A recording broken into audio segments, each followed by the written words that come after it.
ಇಲ್ಲಿ ಪುರಾಣ ಇರ್ತದೆ. ಪುರಾಣ ಮುಂದೆ ಪೂಜೆ ನಂದಿ ಬಿಟ್ಟಾರೆ. ಈಗ ನಂದಿಯಿಂದ ಸಾಕ್ಷಿಯಾಗಿ ಪೂಜಿಸಿದ್ದಾರೆ. ಮತ್ತು ಈ ರೀತಿ ಏನು ಗುರುಗಳಿದ್ದಾರೆ ಅವರಿಗೆ ಸಮಾಜ ನಂದಿ ಅಂತ ಇರ್ತೀವಿ, ಅದ್ರ ಮುಂದೆ ನಂದಿ ಅಂತ ಇರ್ತೀವಿ, ಶಿವಲಿಂಗಾಟ ಪೂಜೆ ಮಾಡ್ತೀವಿ, ಅದ್ರ ಮುಂದೆ ನಂದಿ ಇರ್ತೀವಿ.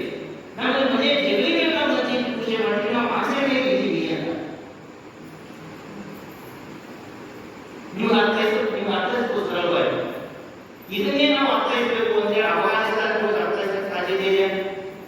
ಒಂದು ಆಚರಣೆಗೆ ಇಲ್ಲ, ವಾಸ್ತವದಲ್ಲಿಯೂ ಇಲ್ಲ ಮತ್ತು ಆಚರಣೆಗೂ ಇಲ್ಲ. ನಾವಿಲ್ಲಿ ಬದಲಾವಣೆ ಮಾಡ್ಕೊಳ್ಳೋ ಅವಕಾಶ ಹೇಳ್ತೇವೆ.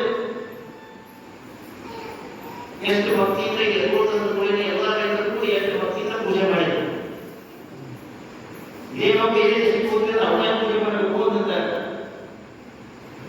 ಒಂದು ಆಚರಣೆ ಇಲ್ಲ, ಒಮ್ಮೆ ಬಸ್ಸಾಕು ಆಗುದಿಲ್ಲ. ಹಾಗಿದ್ರೆ ಇಡೀ ಜಗತ್ತಿನಲ್ಲಿ ಯಾವುದಾದ್ರೂ ದೇಶಕ್ಕೆ ಮುಂದಿನ 10 ವರ್ಷಗಳಲ್ಲಿ ಭವಿಷ್ಯ ಇದ್ರೆ ಈ ಭಾರತ ದೇಶ ಭವಿಷ್ಯ ಅಂತ ಹೇಳ್ತಾರೆ.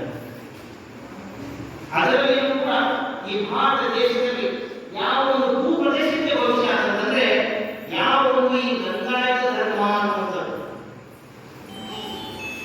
ಅಂದ್ರೆ ಏನು ಬಸವಣ್ಣವರು ಇಷ್ಟವಿದ್ದವನ್ನ ಕೊಟ್ಟರು, ಅದರ ಆಧಾರವಾಗಿ ನಾವು ಹುಡುಕುವಂತ ಬಂದಿರೋ 9 ವರ್ಷ ಸಮಾಜಕ್ಕೆ ಎಂತ ಒಂದು ಈ ಒಂದು ವಿದೇಶದ ಆಕ್ರಮಣ ಆದರೂ ಕೂಡ ಇಲ್ಲಿವರೆಗೆ ಈ ಸಂಸ್ಕೃತಿ ಬೆಳೀತಾ ಬೆಳೆದಿರೋ ಮೂಲ ಕಾರಣ ಅಂತಂದ್ರೆ ಅದು ಲಿಂಗ ಕಾರಣ ಅನ್ನೋದು.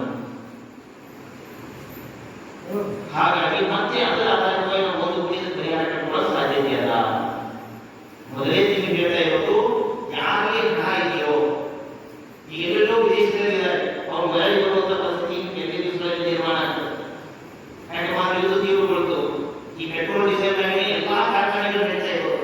ಇವತ್ತು ನಮ್ಮ ಊರಿಂದ ಎಲ್ಲರೂ ಕೂಡ ಸಿಟಿಗೆ ಹೋಗಿ ಅಂತಂದ್ರೆ ಯಾವ ಕೆಲಸದಲ್ಲಿ ಇದ್ದಾರೆ, ಒಂದು ರೋಡ್ ಕೆಲಸ ಮಾಡ್ತಿದ್ದಾರೆ, ಇಲ್ಲ ಒಂದು ಚರಂಡಿ ಕೆಲಸ ಮಾಡ್ತಿದ್ದಾರೆ, ಇಲ್ಲ ಬಿಲ್ಡಿಂಗ್ ಕಟ್ಟೋ ಕೆಲಸ ಮಾಡ್ತಿದ್ದಾರೆ. ಇದೇ ಕೆಲಸ ಮಾಡ್ತಾ ಇರೋದು. ಅತಿ ಹೆಚ್ಚು ಜನ ತೊಡಗಿರೋದೇ ಕೆಲಸ.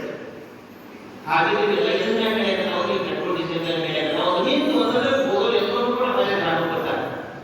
ಹಾಗಾಗಿ ನಾವು ಎಷ್ಟು ಕಟ್ತೀವಿ ಅಂತಂದ್ರೆ ಈ ಕೆಲಸ ಮಾಡೋರಿಲ್ಲ ಅಂತ ಹೇಳಿ ವಿಚಾರ ಮಾಡಕ್ಕೆ ಹೋಗ್ಬೇಡ್ರಿ ಅಂತ ಹೇಳ್ತಾ ಇರೋದು. ಕೆಲಸ ಮಾಡೋರು ನೀವು ದುಡಿಬೇಕು ಕೂಡ ತಂದೆ ಪ್ರಕಾರ ಆಗ್ತೀವಿ ಹೇಳ್ತಾ ಇರೋದು. ಇದ್ದೋರು ಯಾರಲ್ಲಿ ಜಮೀನು ಅದ, ಯಾರಲ್ಲಿ ನೀರದ, ಯಾರಲ್ಲಿ ಸ್ವಲ್ಪ ಹಣ ವಿನಿಯೋಗ ಮಾಡ, ಅದು ಬಸವಣ್ಣ